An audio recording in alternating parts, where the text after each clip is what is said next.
Leilani? Leilani?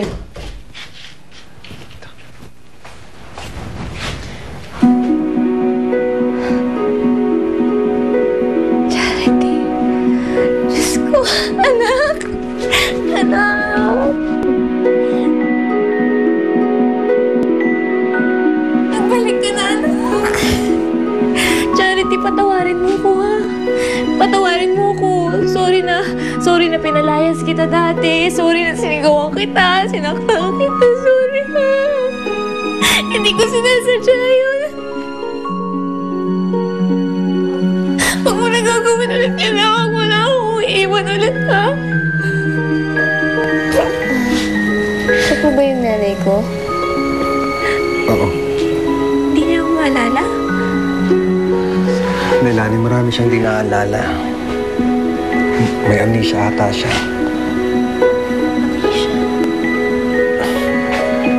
Pache-check na lang natin sa doktor.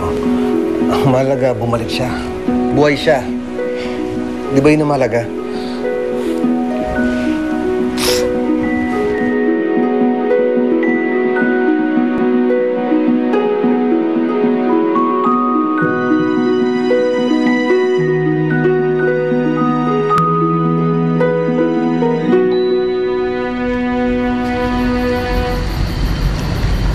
Parang alam ko to ah.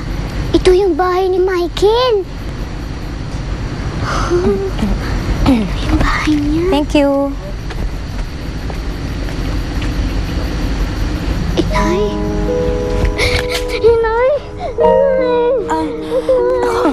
Naku, bata, sandali. Nagkakamali ka.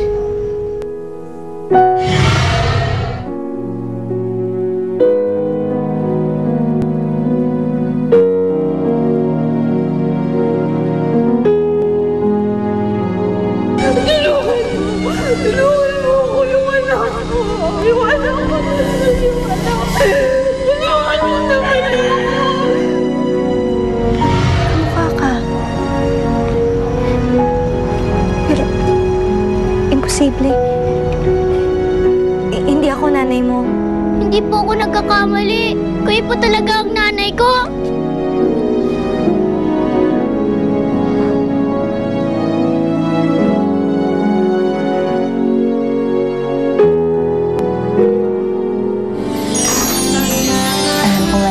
Pinagdaanan itong mga huling buwan. Magsimula tayo ulit. Buuin natin ulit ang pamilya natin. Ikaw, ako at si Charity. Tutulungan kitang hanapin ng nanay mo. Bata! Nay! Sir, nandun si Rosalie sa ospital nag-iimbestiga. Malubaro yung kondisyon ng biktima. Baka hindi na raw siya mabuhay. Bakit di mo nalang kasi aminin na gusto mong pumunta doon dahil may nararamdaman ka pa rin para sa kanya? Kailangan ko na umalis. Babalik agad ako. Hindi. Wag. Pag pumunta ka doon, ibig sabihin mas mahal mo siya kaysa sa akin. Mamili ka ngayon. Sino mas matimbang sa'yo? Si Melissa o ako?